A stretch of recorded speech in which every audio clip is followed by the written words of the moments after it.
नमस्कार साथियों, नौकरी घर में आप सभी का स्वागत है। हम लोग पिछले वीडियो में भारतीय संविधान की प्रस्तावना पर हम लोगों ने चर्चा किया था। आज हम लोग भारत के राज्य, संघ और उसका राज्य क्षेत्र पर विस्तृत रूप से बात करेंगे। तो देखते हैं भारतीय संघ एवं उसका राज्य क्षेत्र। संविधान में, भारत के संविधान में, भारतीय संविधान में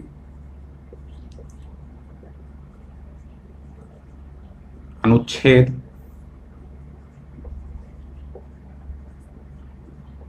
1 के अंतर्गत क्या कहा गया है? भारतीय संविधान के अनुच्छेद 1 में कहा गया है संघ का नाम एवं राज्य क्षेत्र। ठीक है, क्या कहा गया है? संघ का नाम एवं राज्य क्षेत्र। तो इसमें भारतीय संविधान के अनुच्छेद 1 में संघ का नाम एवं उसके राज्य क्षेत्र के बारे में बताया गया है। इसमें संघ के नाम के बारे में क्या कहा गया है? भारत अथवा इंडिया। भारत अथवा इंडिया राज्यों का संघ होगा। जो भारत या इंडिया होगा वो क्या होगा साथियों? राज्यों का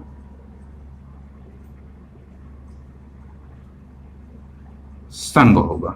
ठीक है, भारत संघ का नाम क्या कहा गया है? भारत अथवा इंडिया। तो इसका मतलब हम इसको हिंदुस्तान या किसी अन्य नाम के साथ संविधान से इसको नहीं जोड़ते हैं। संविधान में केवल 2 नामों की चर्चा की गई है। कौन कौन सी?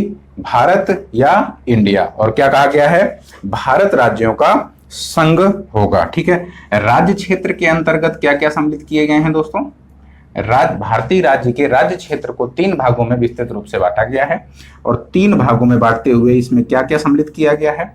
सबसे पहले शामिल किए गए हैं राज्य क्षेत्र। पहले में क्या शामिल किया गया है?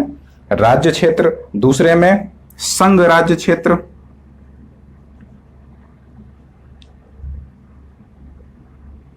संघ राज्य क्षेत्र। और तीसरे में क्या शामिल किया गया साथियों? ऐसे राज्य क्षेत्र जो अर्जित किए जाएं, मतलब जो भविष्य में जो राज्य क्षेत्र हैं उनको अर्जित करने की बात की गई है। और जो भविष्य में राज्य क्षेत्र अर्जित किए जाएंगे उनको भी शामिल किया गया है। मतलब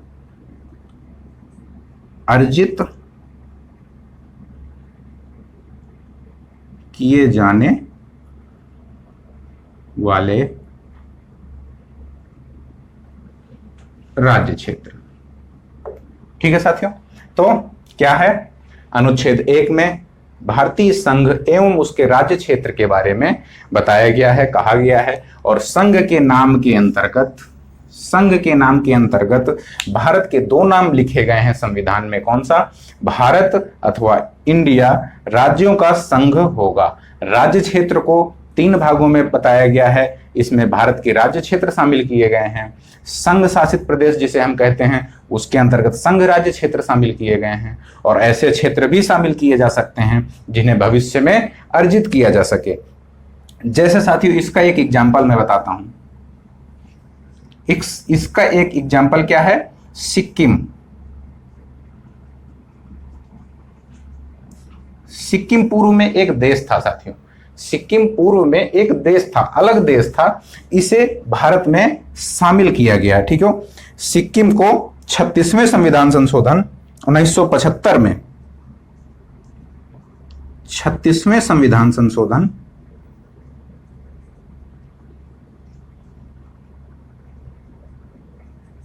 1975 में शामिल किया गया है। तो इस प्रकार से अर्जित किए जाने वाले जो भविष्य में क्षेत्र अर्जित किए जाएंगे उनको भी राज्य क्षेत्र के अंतर्गत शामिल किया जाता है। ठीक है, तो संघ का नाम एवं राज्य क्षेत्र ये हो गया। अच्छा, भारतीय संविधान में क्या है कि जो राज्यों का संघ है, इसका मतलब ये जो राज्य हैं ये संघ से अलग नहीं हो सकते हैं। संघ से राज्य अलग नहीं हो सकते हैं, जबकि संघ राज्यों को अलग कर सकता है, बांट सकता है या नाम में परिवर्तन कर सकता है। ये हम आगे अभी अन्य प्रावधानों में भी देखेंगे। तो भारतीय संविधान का अनुच्छेद 1 क्या कहता है? संघ का नाम एवं उसका राज्य क्षेत्र। नाम के बारे में विस्तृत रूप से क्या कहा गया है, भारत या इंडिया का की बात की गई है। राज्य क्षेत्र के बारे में भी 3 प्रकार के राज्य क्षेत्रों को दर्शाया गया है। देखते हैं आगे अनुच्छेद 2 क्या है। ठीक है साथियों, अनुच्छेद 2,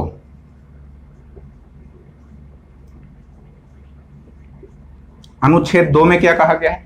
अनुच्छेद 2 कहता है नए राज्यों का प्रवेश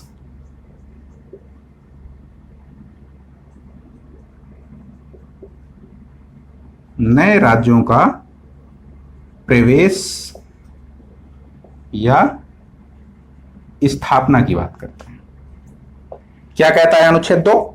नए राज्यों का प्रवेश या स्थापना। ठीक है दोस्तों, तो नए राज्यों का प्रवेश, इसमें 2 प्रकार की शक्ति हो गई। कौन कौन सी? ये 2 शक्तियां कौन कौन सी हो गई? पहला तो नए राज्यों का प्रवेश किया जा सकता है, दूसरा नए राज्यों की स्थापना किया जा सकता है। इस प्रकार से 2 शक्तियां हो गई। 2 शक्तियां केंद्र सरकार को या हमारे संसद को प्राप्त है कि वह नए राज्यों का प्रवेश भी कर सकती है और स्थापना भी कर सकती है। हम इस एग्जाम्पल को इसमें भी शामिल कर सकते हैं। कैसे? कि सिक्किम पहले एक नया अलग राज्य या अलग देश था, उसको नए राज्यों के प्रवेश या स्थापना के तौर पर अनुच्छेद 2 के तहत 36वां संविधान संशोधन 1975 के द्वारा भारतीय राज्य क्षेत्र में शामिल कर लिया गया। तो अनुच्छेद 2 क्या कहता है? नए राज्यों का प्रवेश या स्थापना। ठीक है साथियों, तो अनुच्छेद 2 हो गया। अनुच्छेद 2 क्या कहता है? नए राज्यों का प्रवेश या स्थापना। देखते हैं आगे अनुच्छेद 3 क्या कहता है। संविधान के अनुच्छेद 3 की बात करते हैं।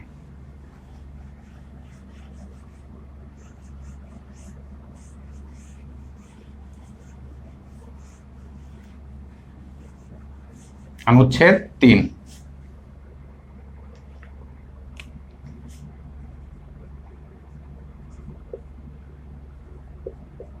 अनुच्छेद 3 क्या कहता है साथियों? अनुच्छेद 3 कहता है नए राज्यों का निर्माण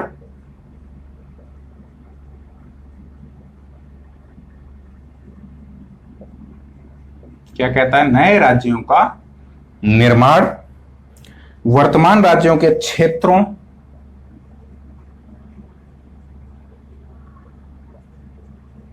वर्तमान राज्यों के क्षेत्रों, नाम एवं सीमाओं में परिवर्तन।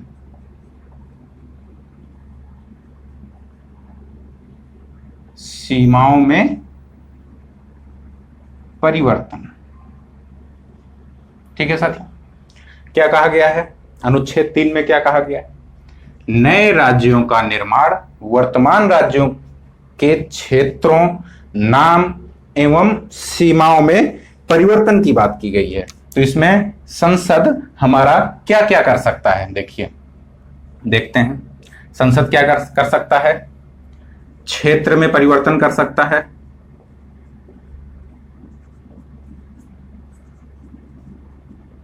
परिवर्तन 2 प्रकार के हो सकते हैं। या तो घटा सकता है, मतलब या तो क्षेत्र को कम कर सकता है या क्षेत्र को बढ़ा सकता है। ठीक है, क्षेत्र में परिवर्तन कर सकता है, सीमाओं में परिवर्तन कर सकता है,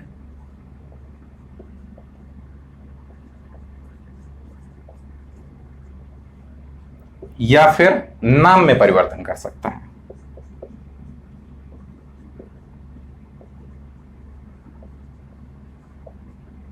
ठीक है, क्या क्या कर सकता है? या तो क्षेत्र में परिवर्तन कर सकता है, या सीमा में परिवर्तन कर सकता है, या नाम में परिवर्तन कर सकता है। हम लोग नाम का अगर एग्जाम्पल देखते हैं तो पौंडीचेरी, जिसको पहले पौंडीचेरी कहते थे, आज उसका नाम क्या है दोस्तों? उसका नाम है पुदुचेरी। ठीक है, पौंडीचेरी को पुदुचेरी कहा जा रहा है। इसी प्रकार कई अन्य राजधानियों में भी लेकिन राजधानी जो परिवर्तन होता है वो कार्यकारी शक्ति के अंतर्गत आता है, लेकिन जब राज्यों के नाम में परिवर्तन होता है तो वो विधायी शक्ति के अंतर्गत आता है। ठीक है, तो नाम में परिवर्तन कर सकता है, सीमा में परिवर्तन कर सकता है और क्षेत्र में परिवर्तन कर सकता है। ठीक है, तो देखिए सीमा में परिवर्तन कैसे कैसे किया जा सकता है और क्षेत्र में परिवर्तन कैसे किया जा सकता है। जैसे क्षेत्र में परिवर्तन देखते हैं। जम्मू कश्मीर एक पहले भारत का एक राज्य था, नए राज्यों के निर्माण भी कर सकता है। इसमें एक और पॉइंट जोड़ते हैं,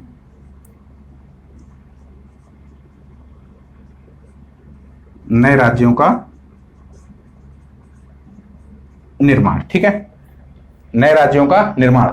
तो जब क्षेत्र में परिवर्तन होगा तो उससे क्या होगा, एक से कट के दूसरा राज्य बनेगा, और जब एक से कट के दूसरा राज्य बनेगा तो नए राज्यों के निर्माण के साथ साथ उन दोनों राज्यों के में सीमाओं में या क्षेत्र में भी परिवर्तन हो जाएगा। जैसे जम्मू कश्मीर एक पहले एक राज्य था, क्या था साथियों, राज्य था। जम्मू कश्मीर को राज्य से हटा के यूटी का दर्जा दे दिया गया, क्या कहा गया, यूनियन टेरिटरी है, मतलब संघ शासित क्षेत्र है। और जम्मू कश्मीर को दो भागों में बांट दिया गया, जम्मू कश्मीर और लद्दाख। ठीक है साथियों, तो जम्मू कश्मीर को जम्मू कश्मीर और लद्दाख में बांट दिया गया, और जो लद्दाख का क्षेत्र है, जो इसका क्षेत्र है वो पहले की तुलना में बहुत ज्यादा हो गया है, और जो जम्मू कश्मीर का क्षेत्र है वो पहले की तुलना में बहुत ही कम हो गया है। तो देखिए क्या हुआ, नए राज्यों का निर्माण भी हो गया, क्षेत्र में परिवर्तन भी हो गया, सीमाओं में भी परिवर्तन हो गया। इसी प्रकार से एक एग्जाम्पल और हम देखते हैं, क्या, आंध्रा, जो आंध्र प्रदेश था उसको बांटा गया, उससे क्या बनाया गया, तेलंगाना। साथियों जब तेलंगाना बनाया गया तो आंध्र प्रदेश की सीमा में भी परिवर्तन हुआ, उसके क्षेत्र में भी परिवर्तन हुआ और नए राज्य का निर्माण भी हुआ।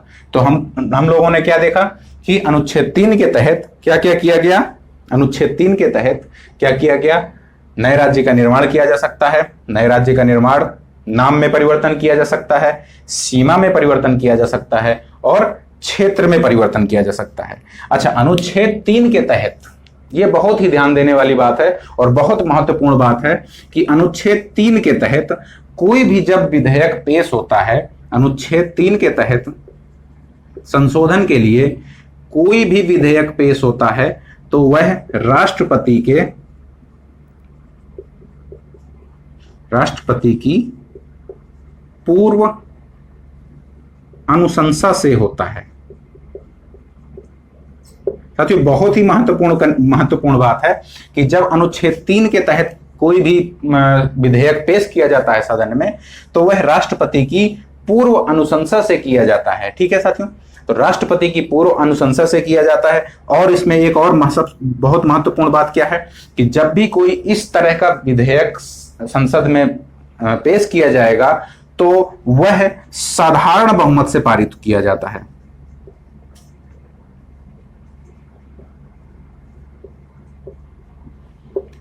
कौन से बहुमत से? साधारण बहुमत से।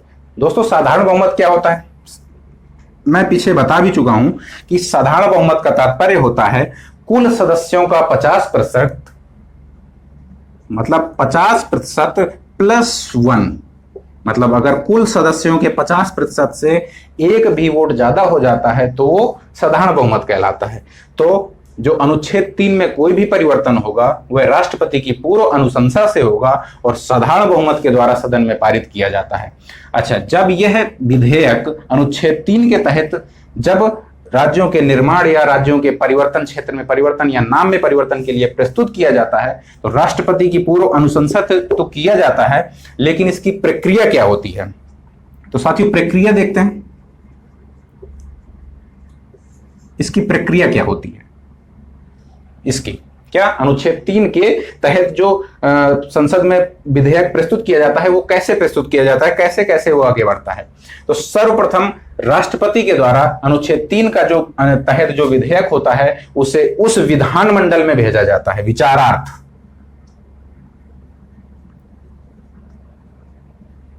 विधानमंडल में विचारार्थ भेजा जाता है, विचार करने के लिए। ठीक है, विधानमंडल मतलब उस राज्य विशेष में, उस राज्य की विधानसभा या विधानमंडल में विचार करने के लिए भेजा जाता है। यह एक निश्चित समय के लिए भेजा जाता है,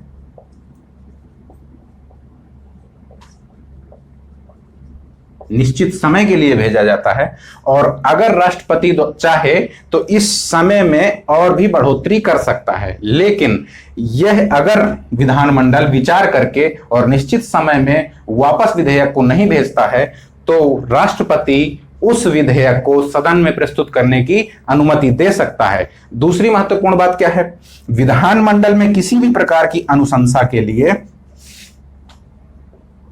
विधानमंडल की किसी भी प्रकार की अनुशंसा को मानने के लिए राष्ट्रपति या संसद बाध्य नहीं है। ठीक है साथियों, किसी भी प्रकार से उसकी अनुशंसा को मानने के लिए सदन या संसद या राष्ट्रपति बाध्य नहीं होता है। इस प्रकार अनुच्छेद 3 की पूरी प्रक्रिया इस प्रकार चलती है, जो हमने विस्तृत रूप से देख लिया। ठीक है साथियों, अब देखते हैं अनुच्छेद 4 में क्या कहा गया है। अनुच्छेद 4 में क्या कहा गया है देखते हैं। अनुच्छेद 4 बहुत ही छोटा सा एक अनुच्छेद है।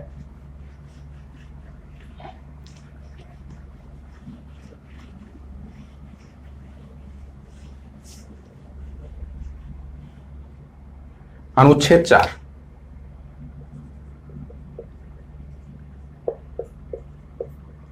अनुच्छेद 4 में क्या कहा गया है? अनुच्छेद 4 में साथियों कहा गया है कि अनुच्छेद 2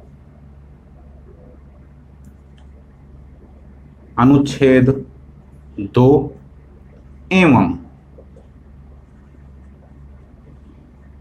अनुच्छेद 2 एवं अनुच्छेद 3 में परिवर्तन के लिए अनुच्छेद 2 या अनुच्छेद 3 के तहत, अनुच्छेद 2 या अनुच्छेद 3 के तहत विधेयक को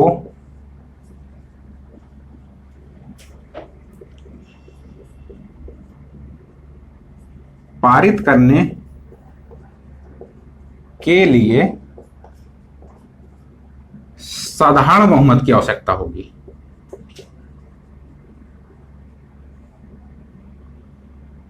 साधारण बहुमत।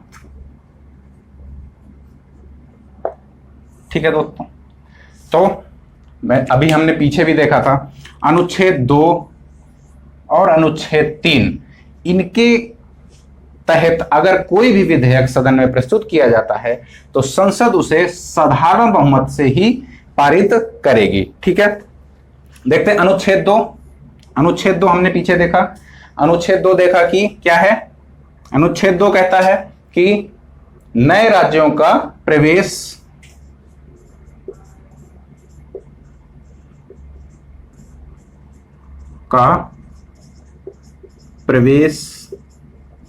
एवं स्थापना।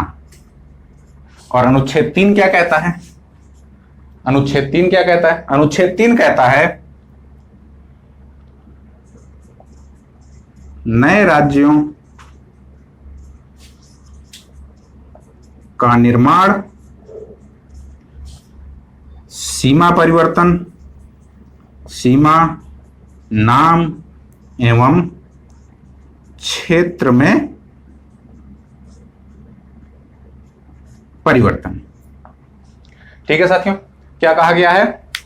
नए राज्यों का प्रवेश एवं स्थापना अनुच्छेद 2 के तहत कहा गया है। अनुच्छेद 3 में कहा गया है नए राज्यों का निर्माण, उनकी सीमा, उसके नाम एवं उसके क्षेत्रों में परिवर्तन। तो इन दोनों के तहत कोई भी अगर विधेयक पारित किया जाता है तो कौन से बहुमत के द्वारा पारित किया जाएगा? साधारण बहुमत के द्वारा पारित किया जाएगा। ठीक है, ये हो गया। हम लोग देखते हैं करंट से थोड़ा सा इसको जोड़ते हैं। कैसे? वर्ष 2015 में साथियों भारत बांग्लादेश के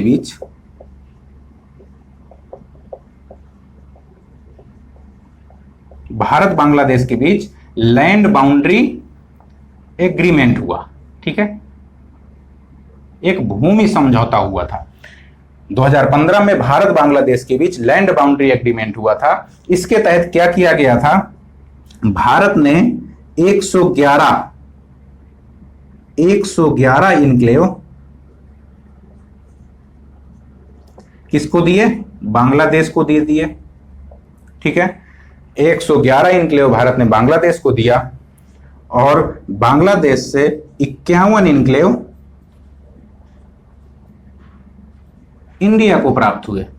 ठीक है, इससे क्या हुआ कि जो भारत की जो बाउंड्री स्थिरता नहीं थी, बाउंड्री में स्थिर नहीं थी बाउंड्री, वह समझौता के तहत, यह लैंड बाउंड्री एग्रीमेंट के तहत भूमि विवाद का सुलझा लिया गया। ठीक है, भारत बांग्लादेश का जो भूमि विवाद था उसको सुलझा लिया गया। ठीक है साथियों, तो इस प्रकार से हम लोगों ने देखा कि कैसे जम्मू कश्मीर को लद्दाख और जम्मू कश्मीर में अलग अलग बांट दिया गया। अब वर्तमान में देखते हैं राज्य और उसके जो संघ क्षेत्र हैं वो कितने हैं। ठीक है,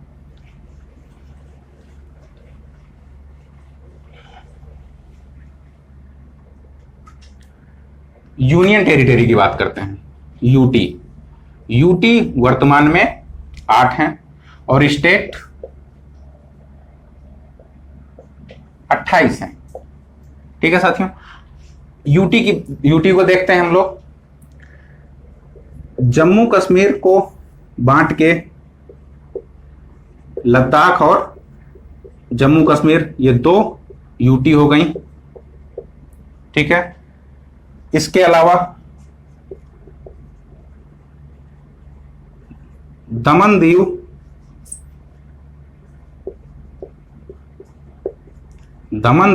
एंड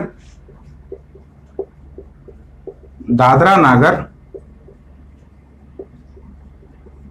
हवेली, इन दोनों को मिला दिया गया है और यह एक यूटी हो गई। तो ये कितनी हो गई, 2 1 3। इसके अलावा दिल्ली, ठीक है, पौंडीचेरी,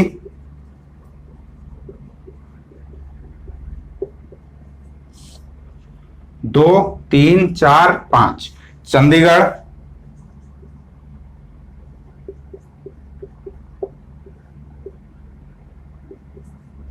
अगला 2 लास्ट में कौन कौन सा बचा, अंडमान निकोबार